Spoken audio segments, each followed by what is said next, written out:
బీసీల జనాభా 80 కోట్లు ఉన్న భారతదేశంలో బహుజనులకు రాజ్యాధికారం లేని దుస్థితి ఉందన్నారు మాజీ మంత్రి శ్రీనివాస్ గౌడ్. కామారెడ్డి డిక్లరేషన్ అంటే కేవలం లోకల్ బాడీలో 42% రిజర్వేషన్ మాత్రమే కాదని విద్య ఉద్యోగాల్లోనూ రిజర్వేషన్ ఉండాలన్నారు. తెలంగాణలో కాంగ్రెస్ అధికారంలోకి వచ్చాక బీసీలు నానా ఇబ్బందులు పడుతున్నారని చెప్పారు శ్రీనివాస్ గౌడ్. బీసీ హాస్టళ్లలో ఫుడ్ పాయిజన్తో విద్యార్థులు చనిపోతున్నారు. బీసీలకు ఉద్యోగాలు లేవు, రిటైర్డ్ ఉద్యోగులకు పెన్షన్ రావట్లేదని నిప్పులు చెరిగారు. ఎక్కడ ఉండదు. 80 కోట్ల జనాభా ఉంది బీసీలు.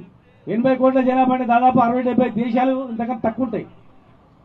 80 కోట్ల జనాభా బీసీలు ఉన్నటువంటి ఈ దేశంలో ఇప్పటివరకు కూడా మంత్రిత్వ శాఖ లేదు, ఒక బడ్జెట్ లేదు, ఉద్యోగుల కోట లేదు, ఏం లేదు. చిన్న సంఖ్య ఉన్న వాళ్ళు ఒట్టిగా పార్లమెంట్లో పెడితే అందరూ ఆమోదిస్తారు, బిల్లు ఆమోదిస్తారు. కోర్టులు కూడా సుప్రీంకోర్టు ఒక మాట మాట్లాడదు, హైకోర్టు ఒక మాట మాట్లాడదు, టోటల్గా ఆమోదం జరుగుతుంది. కానీ ఇలా మనం ఓట్లు వేసి మన ఓట్లతో వాళ్ళని గద్దె మీద కూర్చోబెట్టి మళ్ళీ ఒక పక్క కిందికి పోయి మళ్ళీ అడుక్కుంటున్నాం. ఓట్లు వేస్తున్నాం, అందరం సమానం కింద ఉండింటారు. ఓట్లు వేసి వాళ్ళని తీసుకుపోయి పల్లకిలో కూర్చోబెడుతున్నాం. కూర్చోబెట్టి మళ్ళీ కిందికి వచ్చి జోలే పెట్టి అడుక్కునేటట్లుంది అన్నమాట ఈ పరిస్థితి. ఎప్పుడైతే మనం ఈ అడుక్కునే పరిస్థితికి స్వస్తి పలికి మనం కూడా ఇచ్చే పరిస్థితికి ఎదగాలంటే ఏం చేయాలనే దాని మీద ఆలోచన చేయాలి.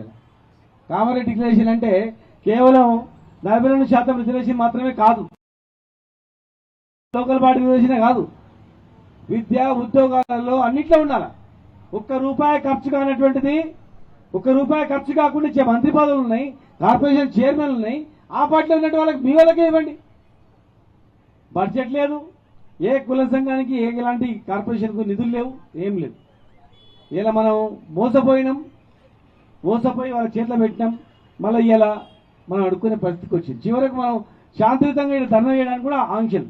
ఎవడావాడు, టైం ఏంది, ప్రభుత్వం ఏం నిబంధనలు, ప్రభుత్వానికి పోలీసులకు ఏముంటుంది, వాళ్ళకి పాపం వాళ్ళకి టైం చెప్తారు, వాళ్ళు వచ్చి ఉరుకులాడతారు. కానీ పైన అధికారులు ఆర్డర్ ఇసేయండి. 3 గంటలు 4 గంటలు 2 గంటలు ఎవడా మీకు చెప్పింది? ఎంతసేపైనా చేస్తాం. చేసి హక్కు లేదా? ప్రజాస్వామ్యబద్ధంగా శాంతియుతంగా ఇక్కడ జరుపుకునేవి కూడా లేదా? లేదని చెప్పండి, మేమేం చేయాలో చేస్తాం. తెలంగాణ వస్తే మనకు అన్ని హక్కులు వస్తాయి, రాజ్యాధికారంలో మనకు వాటా ఉంటుంది అనుకుని కొట్లాడింది. 10 సంవత్సరాల్లో కొంతవరకు చేసుకోగలిగినాం, కానీ ఇంకా కావాల్సిన అవసరం ఉంది. ఇలా ఇంకా కిందికి పడిపోయింది మొత్తం రేటింగ్ అనేది.